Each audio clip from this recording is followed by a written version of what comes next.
আপনি বক্তব্য দিবেন না। দুর্নীতিতে 2001 থেকে 2006 সাল পর্যন্ত বাংলাদেশের দুর্নীতিতে প্রথম স্থান অধিকার করেছিলেন, চ্যাম্পিয়ন হয়েছিলেন।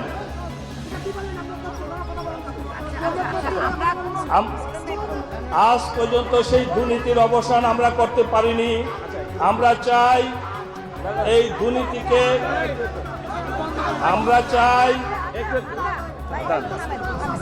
আমি একটু সবাইকে ধৈর্য ধরার জন্য অনুরোধ করব, আপনারা একটু ধৈর্য ধরার জন্য। বক্তব্য দিতে পারবেন, আপনি বক্তব্য দিতে পারবেন না। আপনি বক্তব্য দিতে পারবেন না। দেখেন আমার বক্তব্য আমি দিব, আমার